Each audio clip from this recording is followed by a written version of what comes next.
Keeping them honest with House Speaker Kevin McCarthy's decision to launch an impeachment inquiry into President Biden.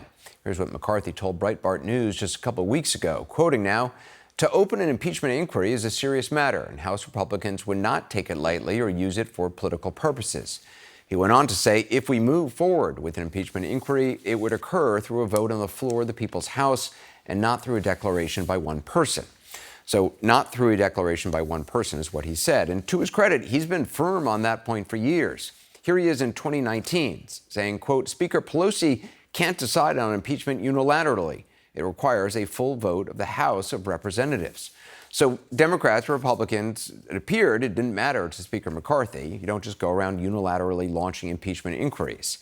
Well, here he is earlier today.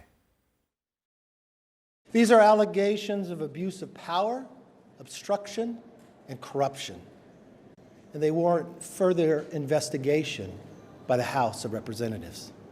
That's why today I am directing our House committee to open a formal impeachment inquiry into President Joe Biden.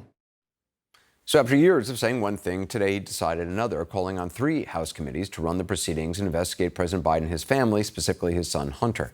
Now, as you likely know, many Republicans, perhaps most vocally the former president, refer to the Bidens as the Biden crime family. They've made plenty of allegations over the years, trying to link the president with his son's business activities. As for evidence, though, there hasn't been any. Here's Congressman James Comer, who chairs one of the committees now running the investigation, on Fox News back in May after making some of those allegations. You don't actually have any facts to that point. You've got some circumstantial evidence. And the other thing is, of all those names, the one person who didn't profit is there's no evidence that Joe Biden did anything illegally. We're at the very beginning stages of this, but in talking with the informants that we have, some of the former Biden associates that nobody's heard from yet, we know that Joe Biden was actively involved, and we're still looking for more bank records that we believe will implicate Joe Biden's active participation in this at the end of the day. Now, that was back in May on Fox. And by midsummer, House Republicans were touting that they said would be evidence from one of Hunter Biden's former business partners, a man named Devon Archer. And in his testimony before the Oversight Committee, Archer certainly agreed that Hunter Biden's family name helped in dealings with foreign businesses, including the Ukrainian energy company Burisma, who was paying Hunter Biden to be on their board. However, in closed-door testimony before the committee, here's what he said about whether he knew of any wrongdoing by then Vice President Biden. The transcript, by the way, was published by the Republican-controlled committee. Question: Are you aware of any wrongdoing by Vice President Biden? Answer: No, I'm not aware of any. Question: So based on everything you saw, heard, and observed, did you have any knowledge of Joe Biden having any involvement with Burisma? Answer: No, not direct. No. Question: No involvement of Joe Biden with Burisma. Answer: No.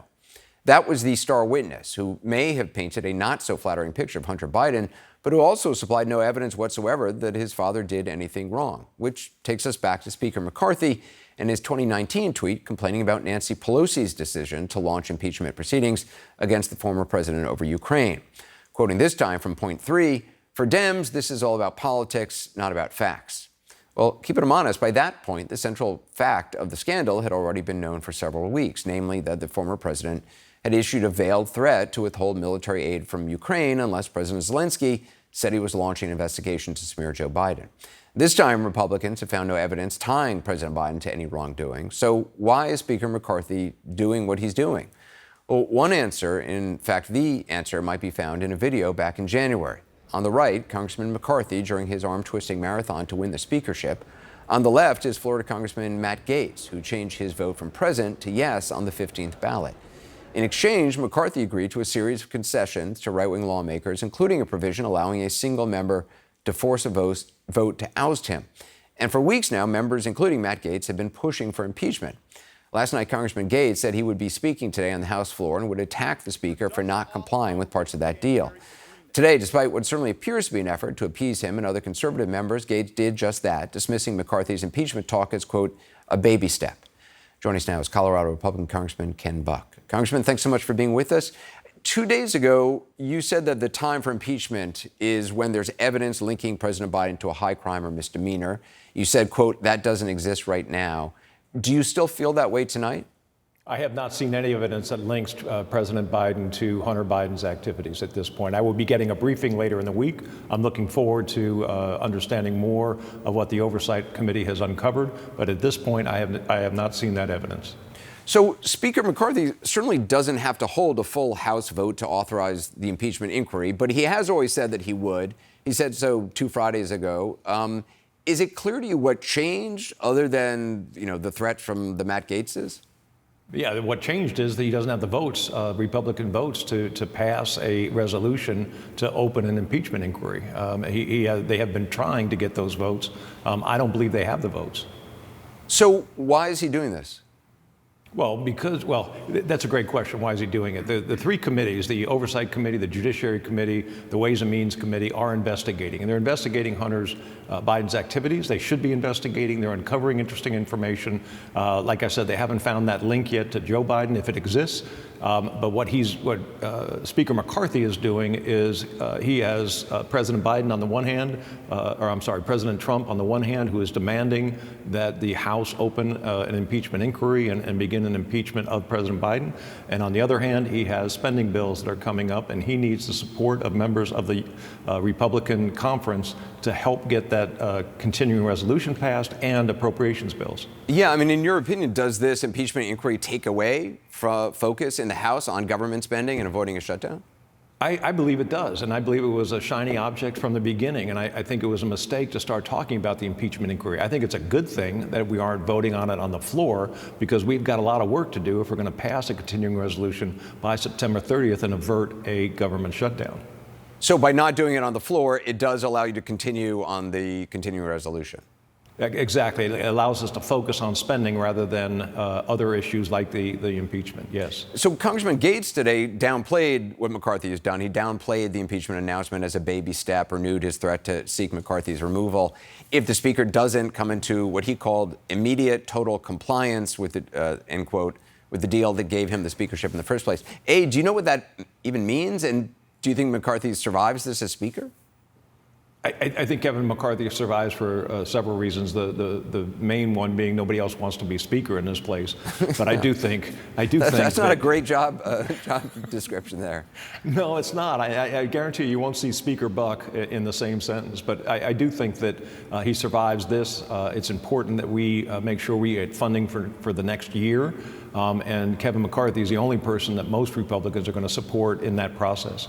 You mentioned this. CNN is reporting that former President Trump spoke today with House GOP Conference Chair Elise Stefanik about the impeachment strategy. Is he really the one driving this?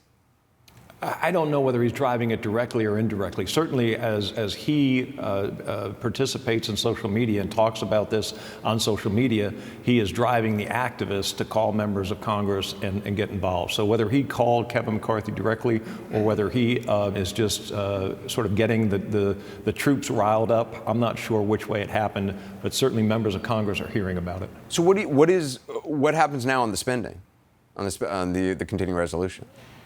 Well, the first thing is we're going to try to pass a few spending bills, appropriations bills this week and next week. So we'd like to get 3 or 4 bills done by the end of next week. And then we'll focus on the continuing resolution the following week. And hopefully by September 30th, we have a deal. Congressman Buck, I appreciate your time tonight. Thank you. Thank you. Yesterday, Congressman Jamie Raskin, ranking Democrat on the House Oversight Committee, put out a memo rebutting allegations surrounding President Biden.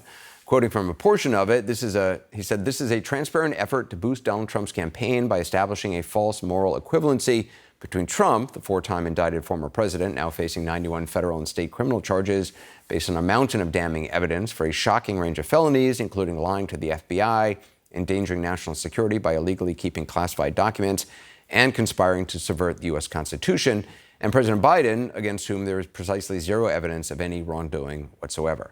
Congressman Raskin joins us now. So thank you for being with us. You heard Congressman Buck. What is your reaction to Speaker McCarthy launching this impeachment inquiry? Well, it's ridiculous, of course.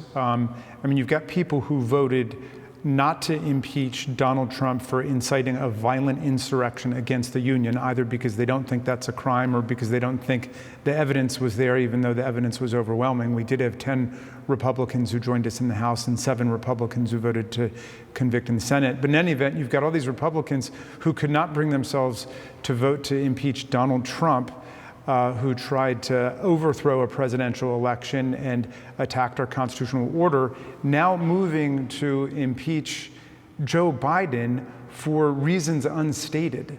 Now, so I think that that's absurd. I applaud Congressman Buck from Colorado, who was a district attorney, who was the chief of the criminal division of the U.S. Attorney's Office in Colorado. He is someone who understands the criminal law and understands the constitutional law, and he knows that the whole thing is absurd. There's no evidence of treason, bribery, or high crimes and misdemeanors. There's no evidence of any crime at all by Joe Biden, and so all of this is clearly being driven by Donald Trump, who wants to establish this counterfeit moral equivalency between the two of them, just so he can say he's running against another impeached president. So it's really silly, and they are extracting this as their price for going along, at least this week, with not trying to shut the government down.